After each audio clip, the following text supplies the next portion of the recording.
Huku unavyoniona hapa, kama mimi nilivyokuita, kwa majina naitwa Director Amos James. Hiyo ndio majina yangu, hiyo ndio majina ambayo yanajulikana. Kwa wale watu ambao wananitizama ama wanatuangalia kwa uwanja wa Exodus Stars Film Production, mimi ndio director wa hiyo group. So ndio maana nimekuita, kwa sababu kuna mambo mengi naona unafanya hapo mitaani. Yani najaribu kukufuatilia kwa mtandao, hapo Facebook, hapo TikTok. Naona unatisha. Ndugu yangu, nilikuwa nataka kujua majina yako, unaitwa nani ndugu? Yeah. Kwa majina naitwa Bikongwe Babarababa. Sio unaweza kuniita Sudi, Mwalimu Sudi, yote yanasikika. Okay, sawa, nasikia unaitwa Bikongwe Babarababa, Mwalimu Sudi.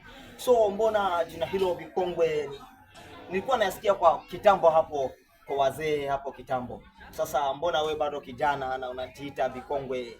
Kuna kitu gani kina happen hapo ndani? Unaweza tumia hata hii mic.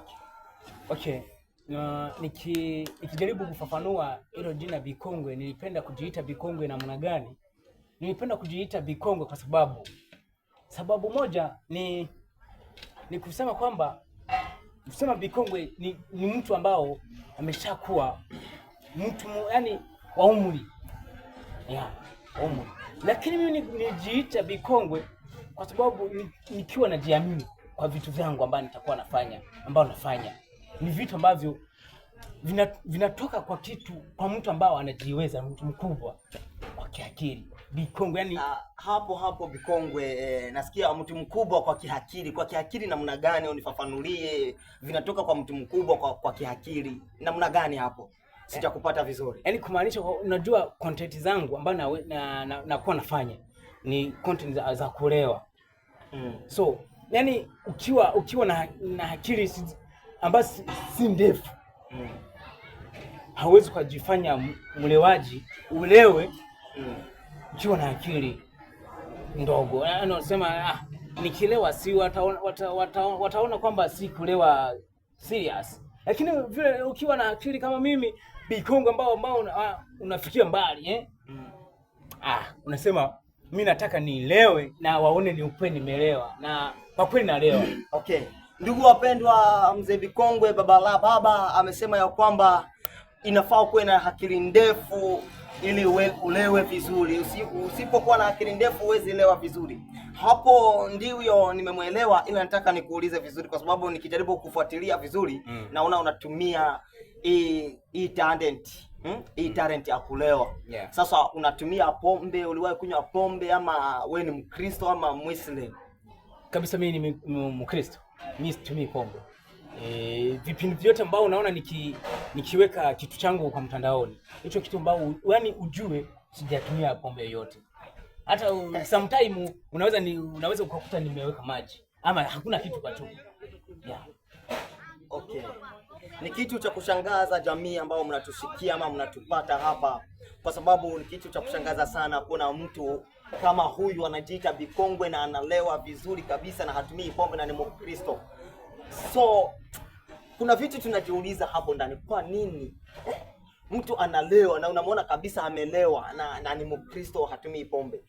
Ni unatumia njia gani ya hiyo talent yako?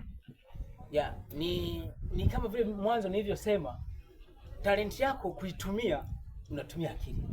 Ndio na maana yake nijiita Bikongwe, kwa sababu Bikongwe ni mtu ambao ameshakuwa. Na sasa na mimi nijiita Bikongwe kwa sababu nimekuwa kwa talent yangu. Hiyo kitu ambacho ninatumia ili uone mimi nimelewa ni akili tu. Nafanya mbinu yote niige ule mtu ambao nimeona amepita hapa akiwa amelewa serious. Sasa ndo namuiga sasa. Sasa nikimuiga sasa Sawa, unaweza achilia hapo kwa sababu nakufuatilia vizuri. Sawa. Okay, nataka niambie watu ambao mnatufuata kwa mtandao wa kijamii, kama nilivyotanguliza kuambia, kama mimi naitwa Amos James Director. Ukitaka kutupata vizuri, ingia hapo YouTube, utatupata vizuri. So karibu sana katika group ya Exodus Stars Film Production. Tutakupokea vizuri. Tunapokea wasanii. Nimependezwa na umaarufu wako.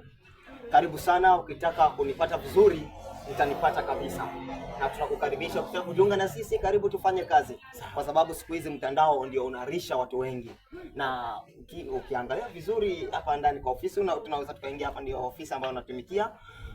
Utanipata tu muda yoyote. Sasa tunaweza tukaingia nione, na naweza nikakuonyesha, hata tuingie tu nikuonyeshe kidogo, kwa sababu niko na mtu mwingine, niko na msanii mwingine kutoka hapo Mombasa, ndio nataka niongee na yeye. Na yeye ni Mkongo, ni Congolese kabisa, ametoka Kongo kabisa huko Uvira, na amekuja, inabidi tu niongee na yeye. Sawa, tunaweza kuingia. Okay.